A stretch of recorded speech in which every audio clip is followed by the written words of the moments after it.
Алма-Ата — это не очень дружелюбный город, и я знаю это не понаслышке. Когда родилась моя дочь, я начала смотреть на город иначе.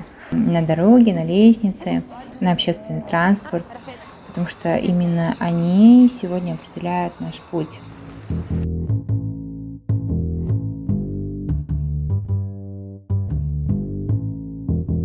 Меня зовут Фариза, а это моя дочь Адема. Ей сейчас 6 лет, она не ходит самостоятельно, поэтому мы с ней передвигаемся на коляске. Сегодня я хочу ей подарить эту поездку, чтобы она впервые увидела поезд не на картинке, а в жизни, своими глазами.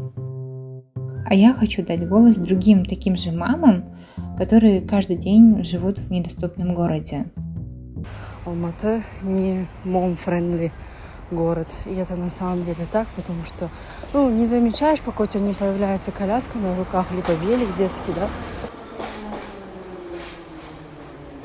да. И даже с маленькой детской обычной коляской в моем районе прогуляться достаточно сложно, потому что идешь и посреди тротуара оказывается фонарный столб, к примеру, или заужение тротуара. Вот.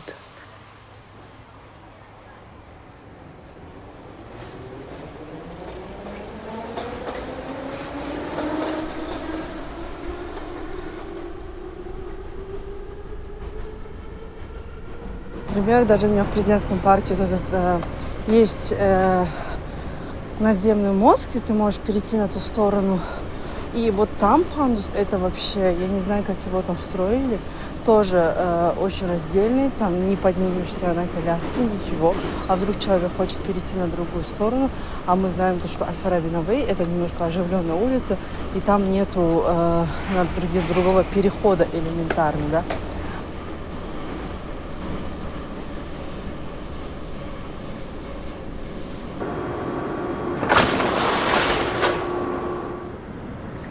Есть еще проблема, почему я не пользуюсь метро с ребенком, потому что с коляской спуститься туда практически невозможно. То есть, когда я сама одна туда, я могу пользоваться метро, а с ребенком и с коляской это нереально спуститься и подняться.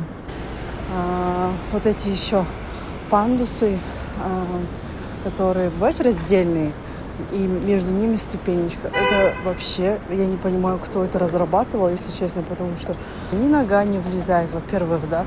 Во-вторых, очень неудобно. Если у тебя коляска, вдруг у тебя колеса маленькие, то ты не вместишься, и просто приходится иногда коляску поднимать по лестнице.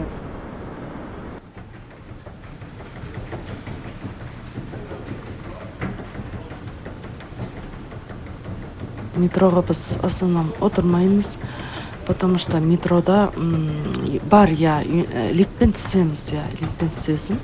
Лифтпен түскеннен кейін ары қарай ешқандай пандус андай нормальный нәрсе орнатылмаған. Енді ерекше балаға это бізге қиындау. У многих магазинов у входа нету пандусов. Всегда приходится оставлять коляску, заходить отдельно с ребенком и потом носить на себе и продукты, и ребенка. И это все очень-очень неудобно. Лифттің орны бар, есігі бәрі бар, бірақ жасамайды. Сол себепті жаңа колясканы жанындағы өтіп баратқан адамдарға попросить ету керек болады, көтеріп беріңізші деп.